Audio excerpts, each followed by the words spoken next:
Yes, now addressing the elephant in the room, which is this particular AI, which is a generating AI that is making the news everywhere, really disrupting an interesting idea about what it is for us as humans, as students, as lifelong learners, to be able to be more critical thinkers when it comes to various subject areas within our fields or connecting fields. And as an educator who is actually teaching at an intermediate school, and we are addressing a lot of critical important issues as young learners are becoming more integrated into society, how are we going to be able to deliver lessons and instruction, and most importantly engage students enough for them to be able to be competitive critically when they are in the workspace? And yes, our school students, they are no strangers to this software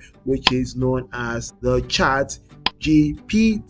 And ChatGPT is quite a fascinating software, which of course we talked about it, which is a generative AI, which means that it collects all the incredible information from the world that we have right now and put them in a constructive, incredible, structured, let's say, way for you to be able to digest. Now, everyone has already talked about how to approach this, and I'm going to give you a couple of tips as an educator, for you to be able to use this particular software,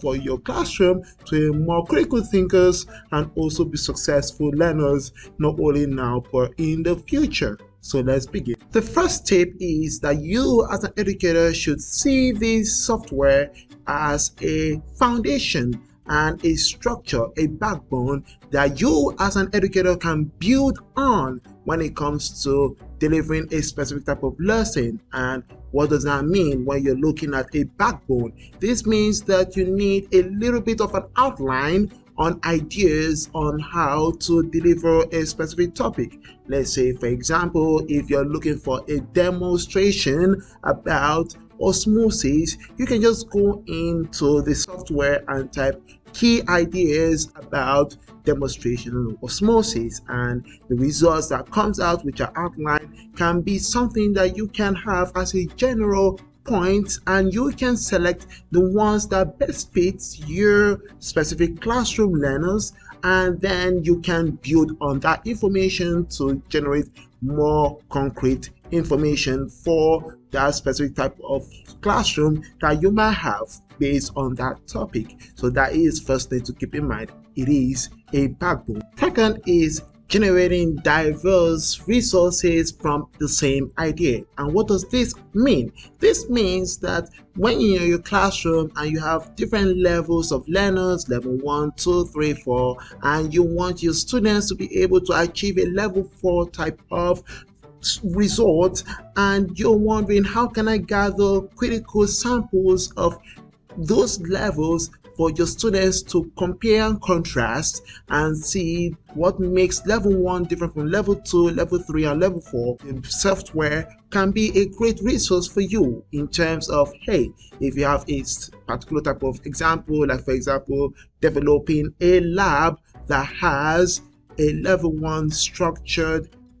result, and you have that same comparison for level 2, 3, 4, and let's say the lab is about diffusion, and you have those different results that are produced or generated by this software. This can actually be nice as an educator to be able to show students that this is a level 1, 2, 3, 4. These are my expectations for you to be able to achieve this level 4, and if you want to be in that level 1, that can be what your result will look like. In addition to that, this can be an evaluation tool for you as an educator to look at how you can create a rubric from each of those levels that are generated by the AI, and these can enable you to properly assess, hopefully, if that is equitably valid. Furthermore, as an educator, this can be a nice way to catch any form of plagiarism, because of the fact that your students need to be able to create a resource or a reference for their ideas, because definitely any article that are created definitely has a link or a specific reference to an original source, and this AI doesn't provide that tool yet. So this is a nice way for educators to engage their students in what it's like to develop a unique article that has a proper structure in terms of not only referencing ideas but also delivering facts versus ideas or opinions. And so this can be a wonderful introduction of that to your students, enough for them to be able to respect and recognize that their idea, their product can be scrutinized based on that grounds of references. On the flip side, you can discourage the use of this software or limit the use of this software by your students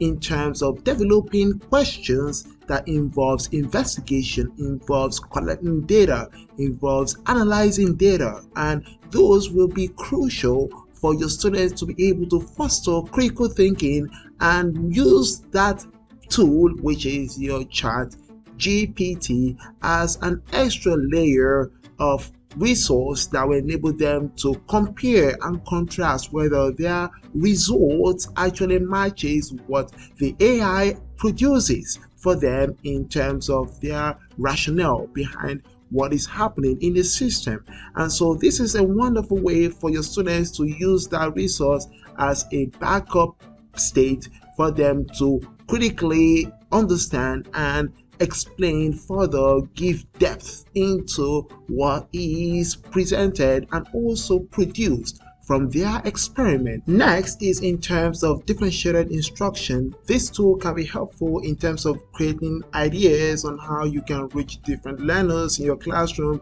in terms of delivery of information, either in terms of various areas of studies, but also maybe ideas related to their interests. And this can help the students to be able to foster a form of learning that best fits their style in order for them to be successful in that specific subject area. And that might be important because not many resources that you find on regular Google will enable you to develop a proper structure to foster this type of learning for a student. So this can be a really great advantage for you as an educator to reach those type of learners through the ideas generated by this AI. And this comes down to the speed at which these resources can be properly delivered, specifically to the type of question that you put on this AI. Some of these resources that you find on the internet takes time enough for you to find them, and some of them are not really specific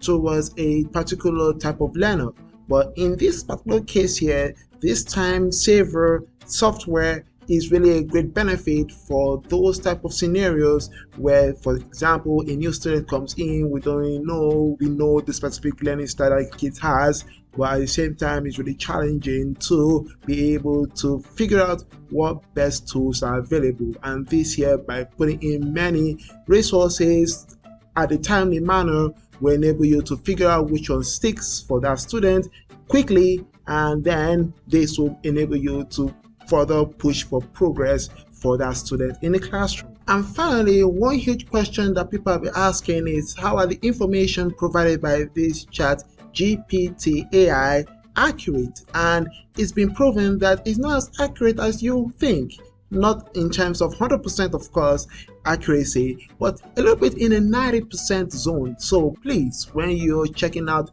any information or gathering resources from this AI, please make sure you confirm that the facts that are presented by this AI matches the actual research resources that you'll find on Google, and this will enable you to be able to properly vet the information that you're getting from this resource, and also be skeptical of the results that are gotten from this resource as well. And this will enable you to not only be critical in what you are getting from this information, but for your students as well to catch or be a detective when it comes to figuring out whether the resource that I generated from this program is valid or out of date. So it's going to be interesting to see how the updates that this resource is going to be pushing for, not now but in the future, improves on the accuracy of the information, but also in terms of diversity of how this information can be presented. Is it going to be presented in imagery format, complementing the text that are provided? Will it be transformative in terms of the video format, the speed at which these can be created, and also reaching different learners in the classroom? These are many things that we are excited to check out for this particular software and how this applies to education in our classroom. So please hit the comment down below. Let me hear your thoughts about these tips and informative discussion about this particular software, ChatGPT, and let us know your thoughts about other ways by which you can use this in your classroom, and hope to see you all on the next one. All the same, stay smart as always and believe in yourselves.